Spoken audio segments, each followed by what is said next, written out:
Hello everyone, my name is Neha. जैसा कि आपको पता है कि मैं शॉर्ट नोट्स प्रोवाइड करवा रही हूँ जो हमारा प्रीलिम्स का एग्जाम होने वाला है यूपीएससी जियो साइंटिस्ट का।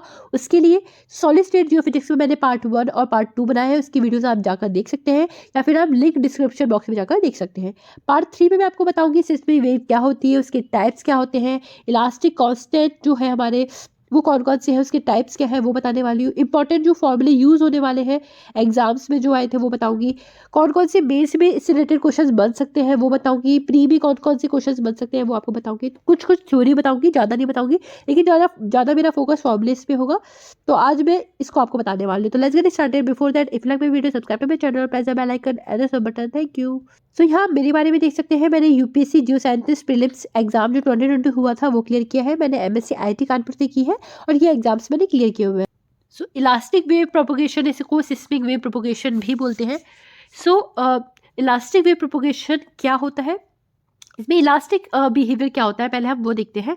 तो अब जैसे कि आपको पता है कि जब भी हम फोर्स को अप्लाई करते हैं किसी मटेरियल पर तो वो अपनी ओरिजिनल पोजीशन से डिस्प्लेस हो जाता है जब हम उसमें फोर्स अप्लाई करते हैं किसी मटेरियल पर, ठीक है।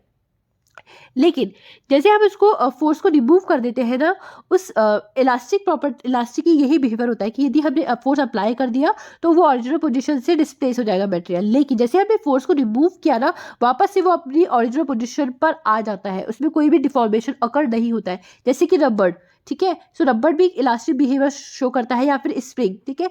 हमने फोर्स लगाया तो वो अपनी अपनी ओरिजिनल पोजीशन से डिस्प्लेस हो जाएंगे, लेकिन जैसे हमने फोर्स को रिमूव किया ना, वो अपनी वापस से अपनी ओरिजिनल पोजीशन पे वापस आ जाते हैं, ठीक है। मेरी थोड़ी तबीयत खराब है इसलिए मेरी वॉइस थोड़ी सी आपको अजीब से सुनाई देगी, ठीक है।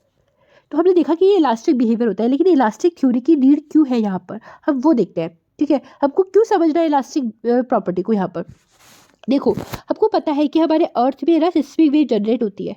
कैसे? जब भी अर्थ क्यूब निकलता है ना तो सिस्मिक वेव निकलती है। जब भी अर्थ क्यूब आता है तो सिस्मिक वेव निकलती है। कौन कौन सी? P, a secondary wave, love wave, Rayleigh wave, ये आगे मैं बताऊंगी कौन कौन सी होती है।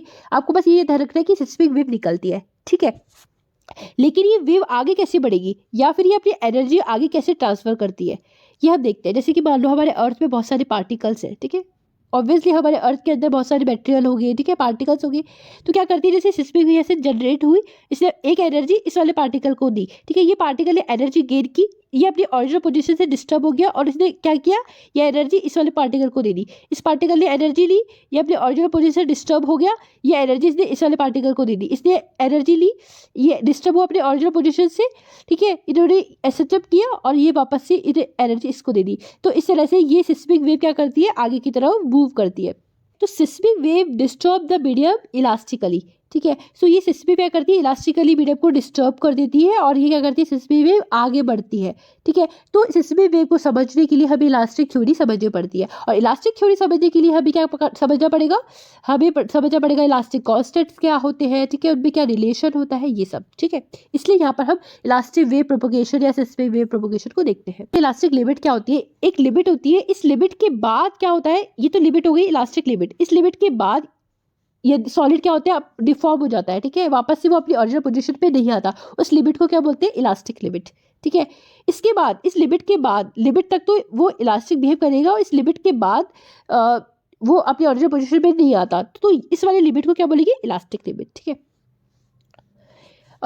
स्ट्रेस और स्ट्रेन में ये रिलेशन होता है। स्ट्रेस क्या होता है, फोर्स अपॉन एरिया, और स्ट्रेन क्या होता है, चेंज इन द लेंथ, ठीक है, चेंज इन द वॉल्यूम, ठीक है, हमको बोलते हैं स्ट्रेन, ठीक है। सो यदि लेंथ है तो लेंथ नीचे आ जाएगी और डिफॉर्म लेंथ ऊपर आ जाएगी, तो ये होता है स्ट्रेन। और ये क्या होगी, डायमेंशनलेस वो होगी यूनिट, ठीक है। स्ट्रेस और स्ट्रेन में एक लीनियर रिलेशनशिप होता है, ठीक है। तो यहाँ पर स्ट्रेस आएगा इस प्रोपोर्शनल टू स्ट्रेन होता है, ठीक है। और प्रोपोर्शनलिटी साइन हटाते हैं तो क्या आएगा, वाई आएगा, ठीक है। तो हुक्स लॉ से यदि हम हुक्स लॉ की बात करते हैं तो वाई आएगा, ठीक है। नहीं तो यहाँ पर और अदर्स भी इलास्टिक कांस्टेंट आ सकते हैं, ठीक है। तो वैसे हम इसको मैकेनिक्स में पढ़ते हैं, हमारे जो बीएससी की मैकेनिक्स हो गई या फिर 11th-12th की मैकेनिक्स हो गई, वहाँ पर हम ये जो इलास्टिक कांस्टेंट है उनको पढ़ते हैं। इसको और ज़्यादा पढ़ना है तो आप अपनी 11th-12th या बीएससी की बुक्स को देख सकते हैं। ग्राफ को देख लेते हैं। स्ट्रेस और स्ट्रेन में क्या होता है, लीनियर रिलेशनशिप होता है, ठीक है। हमने यहाँ पर लीनियर शो कर दिया, ठीक है। इस वाले लिमिट को हम बोलेंगे इलास्टिक लिमिट, मतलब इस वाले लिमिट तक कोई भी पार्टिकल क्या बोलते हैं, डिफॉर्म नहीं होगा, ठीक है। लेकिन इस लिमिट के बाद पार्टिकल डिफॉर्म हो जाएगा, ठीक है। तो कोई भी पार्टिकल यदि डिफॉर्म हो जाता है या कोई भी मटेरियल डिफॉर्म हो जाता है तो उसको बोलेंगे हम प्लास्टिक, ठीक है। तो इलास्टिक लिमिट के बियॉन्ड यदि पार्टिकल कोई डिफॉर्म हो जाता है तो उसको बोलेंगे प्लास्टिक डिफॉर्म, और इस लिमिट को बोलेंगे इलास्टिक लिमिट, और यहाँ से यहाँ तक की रेंज को बोलेंगे इलास्टिक रेंज, ठीक है। अब हम स्ट्रेस और स्ट्रेन मैट्रिक्स देखते हैं, ठीक है।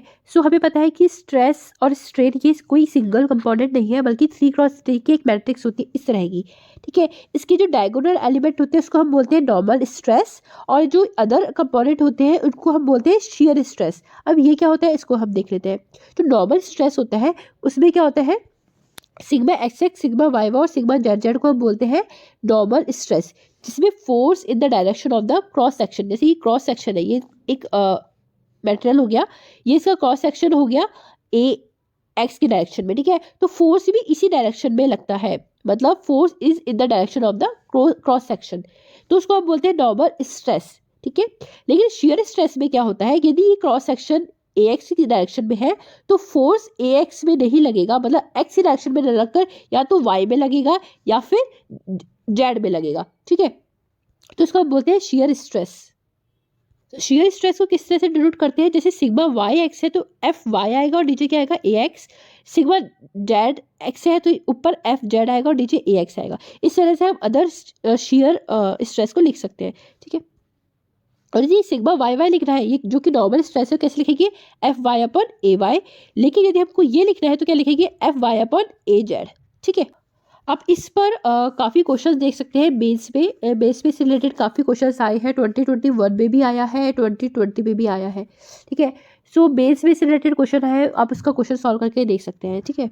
तो विलियम लॉरी में एक लाइन लिखी हुई थी, if the force on the body give no rotation it means, यदि उसमें कोई रोटेशन नहीं है इसका मतलब क्या होगा कि sigma x y sigma y x बराबर होंगे, sigma z x equals to होगा सिग्मा एक्स जेड के, और सिग्मा वाई एक्स बराबर होगा सिग्मा जेड वाई के, और सिग्मा जेड एक्स बराबर होगा सिग्मा एक्स जेड के, ठीक है। इसका मतलब जो शियर स्ट्रेस होते हैं ये एक दूसरे के क्या हो जाएंगे, बराबर हो जाएंगे, ठीक है। तो sigma x x sigma y y sigma z z ये तो हो गए ही, लेकिन ये जो सिग्मा एक्स वाई है इसको हम सिग्मा एक्स वाई भी लिख सकते हैं, सिग्मा एक्स जेड है इसको हम यहाँ पर सिग्मा एक्स जेड भी लिख सकते हैं, सिग्मा जेड एक्स की जगह, ठीक है। तो जब किसी मटेरियल में रोटेशन नहीं होता तो हम ये क्या चीज़ शियर स्ट्रेस क्या होंगे, बराबर होंगे, ठीक है। स्ट्रेन क्या होता है, चेंज इन लेंथ या change in volume, del L upon L को हम बोलेंगे स्ट्रेन, या डेल वी अपॉन वी को हम बोलेंगे स्ट्रेन। स्ट्रेन क्या होता है, स्ट्रेन क्यों होता है, ड्यू टू द फोर्स, ठीक है। तो लॉन्गिट्यूडनल स्ट्रेन क्या होता है, यदि लेंथ के इस डायरेक्शन में फोर्स लगाए तो इस डायरेक्शन में क्या हो जाएगी, लेंथ क्या हो जाएगी, बढ़ जाएगी, इस डायरेक्शन में लेंथ में क्या हो जाएगा, वेरिएशन आ जाएगा, ठीक है। तो एक्स डायरेक्शन में चेंज आया तो उसको हम डिनोट करेंगे किससे, एप्सिलॉन एक्स एक्स से, ठीक है। तो जियोफिजिक्स में क्या है, आपको ये जो सिंबल्स होते हैं ना ये याद रखना है, जैसे हमने स्ट्रेन को डिनोट किया इस एप्सिलॉन से, तो आपको एप्सिलॉन से ही याद रखना है, क्योंकि एग्जाम में क्या होगा, क्योंकि हम 11th-12th में हमें ना दूसरी तरह से ना स्ट्रेन को डिनोट करते हैं, आपको वो याद नहीं रखना है उस सिंबल को, ठीक है। आपको यही सिंबल याद रखना है, क्योंकि आगे जो फॉर्मुलेज होंगे ना इस पर ही डिपेंडेंट होंगे, तो आपको इनके सिंबल्स को याद रखना है, ठीक है। तो एप्सिलॉन एक्स एक्स क्या होगा, del u x upon del x, या फिर आप डेल एक्स अपॉन एक्स भी लिख सकते हैं, इन्होंने इस तरह से इसको लिखा है तो आप इसको इस तरह से याद रख सकते हैं, ठीक है। एप्सिलॉन वाई वाई क्या होगा, del u y upon del y, और del z z epsilon z z क्या होगा, del u z upon del z, ठीक है। हम इस डायरेक्शन में फोर्स लगा रहे हैं तो आप सोचोगे तो इस डायरेक्शन की लेंथ तो बढ़ गई, तो क्या इस डायरेक्शन में कोई फर्क नहीं पड़ेगा, ऑब्वियसली ये क्या हो जाएगी, थोड़ी सी पतली हो जाएगी, ठीक है। ये चीज़ थोड़ी सी क्या हो जाएगी, पतली हो जाएगी। तो यहीं पर ये लिखा है कि when strain is occur in x direction y and z become thinner, so epsilon x x and epsilon y y are not independent to epsilon x x, ठीक है। तो ये दोनों क्या होंगे, इस पर क्या होंगे, डिपेंडेंट होंगे। और ये किस तरह से डिपेंडेंट होगी, एप्सिलॉन वाई वाई क्या होगा, डिपेंडेंट होगा इस proportional to minus epsilon x x के, और एप्सिलॉन जेड जेड प्रोपोर्शनल होगा माइनस के एप्सिलॉन एक्स एक्स के। तो इस तरह से ये क्या होते हैं, एप्सिलॉन एक्स एक्स के क्या होंगे, डिपेंडेंट होंगे, ये आपको याद रखना है। तो इन दोनों में ये रिलेशन होता है, ये भी आपको ध्यान रखना है, ठीक है। इन दोनों में क्या रिलेशन होता है, ये इस तरह से रिलेटेड होते हैं एक दूसरे के, ठीक है। तो ड्यू क्या होगा, बेसिकली ड्यू क्या है, ये पॉइजन रेशो है, ठीक है। तो ये प्रोपोर्शनल साइन हटाएंगे तो क्या आएगा, एक पॉइजन रेशो आएगा, जो कि बहुत ही इंपॉर्टेंट है। सो पॉइजन रेशो को यदि एक्सप्लेन करना है तो आपको पॉइजन रेशो ड्यू से ही याद रखना है, ठीक है। क्या होता है, माइनस का एप्सिलॉन वाई वाई अपॉन में एप्सिलॉन एक्स एक्स, या फिर माइनस का epsilon z Z upon epsilon का एक्स एक्स। ठीक है, या तो वाई वाई ऊपर आएगा या फिर जेड जेड ऊपर आएगा, लेकिन नीचे क्या आएगा, एक्स एक्स आएगा। ठीक है, या तो ये आएगा, ठीक है, या फिर ये आएगा। ठीक है, ये क्या होता है, पॉइजन रेशियो। तो पॉइजन रेशियो की रेंज क्या होती है, एग्जाम में आ सकता है। पॉइजन रेशियो की रेंज होती है 0 से लेकर 0.5 तक। अभी तक इस पर क्वेश्चन नहीं आया है, लेकिन इससे रिलेटेड क्वेश्चन आया है, तो एग्जाम में इससे रिलेटेड क्वेश्चन आप देख सकते हैं। आइडियल कोई पॉइजन बॉडी है तो उसके लिए डी होगा 0.25, कोई बहुत हार्ड बॉडी है उसके लिए डी होगा 0.45, कोई सॉफ्ट बॉडी है या पुअरली कंसोलिडेटेड सेडिमेंट्स है उसके लिए डी होगा 0.05, और अर्थ के इंटीरियर की बात करते हैं उसके लिए डी होगा 0.24 से लेकर 0.27। ठीक है, तो आइडियली कितना होता है 0.25। यदि बहुत ही सॉफ्ट है तो उसके लिए ड्यू कम हो जाएगा, हार्ड है तो उसके लिए ड्यू ज़्यादा हो जाएगा। इस तरह से आप याद रख सकते हैं। देखते हैं डायलेशन क्या होता है, इसको डिनोट करते हैं थीटा से। क्या होता है, fractional change in volume. Volume में फ्रैक्शनल चेंज को किससे डिनोट करेंगे, थीटा से, जिसको बोलते हैं हम डायलेशन। एग्जाम में इससे भी क्वेश्चन आ सकता है। ठीक है, तो थीटा का क्या रिलेशन होता है, इस लॉन्गिट्यूडनल स्ट्रेन से क्या रिलेशन होता है, थीटा होता है इक्वल्स टू होता है epsilon x x plus epsilon y y plus epsilon z z. तो ये होता है हमारा थीटा। इस तरह से भी आप रख सकते हैं कि वॉल्यूम में चेंजेस का मतलब सारे एक्स वाई जेड में चेंज इंक्लूड हो जाएंगे। तो थीटा क्या हो जाएगा, del u x upon del x plus del u y upon del y plus del u z upon del z. तो थीटा क्या हो जाएगा, epsilon x x epsilon y y plus epsilon z z. ठीक है, इसको बोलेंगे हम dilation. अब हम देखते हैं इलास्टिक कांस्टेंट क्या होते हैं। अब हम बात करते हैं यंग मॉडुलस की। ठीक है, तो इसमें हम लॉन्गिट्यूडनली स्ट्रेस लेते हैं और लॉन्गिट्यूडनली स्ट्रेन लेते हैं। ठीक है, तो लॉन्गिट्यूडनल स्ट्रेस प्रोपोर्शनल होगा लॉन्गिट्यूडनल स्ट्रेन के, लीनियर रिलेशनशिप तो होता ही है। ठीक है, इसलिए इसको हमने प्रोपोर्शनल लगा दिया। प्रोपोर्शनलिटी का साइन हटाएंगे तो क्या आएगा, वाई आएगा। आपको पता है लॉन्गिट्यूडनल स्ट्रेस क्या होता है, सिग्मा एक्स एक्स या फिर सिग्मा वाई वाई या सिग्मा जेड जेड, कुछ भी ले सकते हो, लेकिन लॉन्गिट्यूडनल होना चाहिए। ठीक है, मतलब डायगोनल एलिमेंट होने चाहिए कोई भी। ठीक है, सिग्मा एक्स एक्स प्रोपोर्शनल होगा एप्सिलॉन एक्स एक्स के, और प्रोपोर्शनलिटी का साइन हटाएंगे तो क्या आ जाएगा, वाई। तो वाई किसके इक्वल होगा, इसके। अब हम बात करते हैं रिजिडिटी मॉडुलस या शियर मॉडुलस की। ठीक है, तो आपको पता है कि ये किसको बताने वाला है, शियर स्ट्रेस को और शियर स्ट्रेन को। जो शियर स्ट्रेस और शियर स्ट्रेन में लीनियर रिलेशनशिप को बताएगा उसको क्या बोलेंगे अब, शियर मॉडुलस। ठीक है, आपको पता है शियर स्ट्रेस क्या होता है, यहाँ पर होगा सिग्मा एक्स वाई या फिर सिग्मा वाई एक्स। ठीक है, तो सिग्मा एक्स वाई क्या होगा, प्रोपोर्शनल होगा किसके, एप्सिलॉन एक्स वाई के, लेकिन एप्सिलॉन वाई एक्स भी हो सकता है। ठीक है, इन दोनों से रिलेशन बताने के लिए हम इसको 2 टाइम्स कर देंगे। एप्सिलॉन सिग्मा एक्स वाई क्या होगा, प्रोपोर्शनल होगा 2 times of epsilon x y के। ठीक है, तो सिग्मा एक्स वाई प्रोपोर्शनल होगा 2 times of epsilon x y के, और प्रोपोर्शनलिटी का साइन हटाएगी तो क्या आएगा, शियर मॉडुलस, जिसको हम डिनोट करते हैं किससे, म्यू से। तो सिग्मा एक्स वाई क्या आएगा, 2 times of mu epsilon x y. ठीक है, अब बात करते हैं बल्क मॉडुलस की, जिसको डिनोट करते हैं किससे, के से। ठीक है, तो क्या होता है के होता है चेंज इन वॉल्यूम, जिसको बोलते हैं dilation due to the hydrostatic pressure. ठीक है, तो dilation due to the hydrostatic pressure, इसको क्या बोलते हैं, बल्क मॉडुलस। ठीक है, तो के होगा क्या, के होगा स्ट्रेस क्या हो जाएगा हमारा, एक तरह से हाइड्रोस्टैटिक प्रेशर हो जाएगा, जिसको डिनोट करते हैं माइनस पी से, और स्ट्रेन क्या हो जाएगा, डायलेशन या चेंज इन वॉल्यूम क्या होगा, थीटा। तो के क्या हो जाएगा, के हो जाएगा हमारा माइनस पी अपॉन थीटा, जिसको हम बोलते हैं इनकम्प्रेसिबिलिटी। ठीक है, तो के को हम बोलते हैं इनकम्प्रेसिबिलिटी या फिर बल्क मॉडुलस। तो ये हो जाएगा हमारा स्ट्रेस और ये हो जाएगा हमारा स्ट्रेन। इन हाइड्रोस्टैटिक प्रेशर में क्या होता है, ये आपको याद रखना है, ये आपको विलियम लाउडी में मिल जाएगा। In hydrostatic pressure shear component of stress is 0। ठीक है, तो सिग्मा एक्स वाई हो जाएगा या फिर सिग्मा वाई एक्स हो गया, सिग्मा एक्स जेड हो गया या फिर सिग्मा एक्स जेड एक्स हो गया, ये सब क्या होते हैं, 0 होते हैं। ठीक है, इसमें सिर्फ क्या होता है, सिग्मा एक्स एक्स होता है, सिग्मा वाई वाई होता है, सिग्मा जेड जेड होता है। तो ये जो होते हैं स्ट्रेस, ये जो नॉर्मल स्ट्रेस होते हैं वो किसके बराबर होते हैं, हमारे हाइड्रोस्टैटिक प्रेशर के। ठीक है, इसलिए हम जब भी मॉडुलस की बात करते हैं तो क्या लिखते हैं, स्ट्रेस अपॉन स्ट्रेन लिखते हैं। आपको पता है यहाँ पर जो स्ट्रेस है वो किसके बराबर है, माइनस पी के, तो यहाँ पर माइनस पी रख देंगे। हमको पता है यहाँ पर जो स्ट्रेन होता है वो डायलेशन होता है, तो इसको लग देंगे थीटा, तो के क्या हो जाएगा, माइनस का पी अपॉन थीटा। तो यहाँ पर हम ना रिलेशनशिप देखते हैं इलास्टिक कांस्टेंट की इन टर्म्स ऑफ ई और ड्यू, ठीक है। सो एग्जाम्स में ना आपके फॉर्मुलेज ही आने वाले हैं, इसका डेरिवेशन नहीं आएगा। यदि आपको डेरिवेशन देख रहा है तो विलियम लाउरी देख सकते हैं, वहाँ पर डेरिवेशन है। मैं यहाँ पर डायरेक्ट आपको फॉर्मुले बता रही हूँ। तो के और ई में क्या रिलेशन होता है, के बराबर होता है equals to E upon 3 1 minus 2 ड्यू, और शेयर मॉडुलस म्यू बराबर क्या होता है, ई अपॉन 2 1 प्लस ड्यू। तो एक लाइफ कांस्टेंट होता है जिसको हम डिनोट करते हैं लैम्डा से, और क्या होता है, due E upon 1 minus 2 due multiply by 1 plus due. तो आपको ये तीनों फॉर्मूले याद रखते हैं, ठीक है, ई और ड्यू में, ठीक है।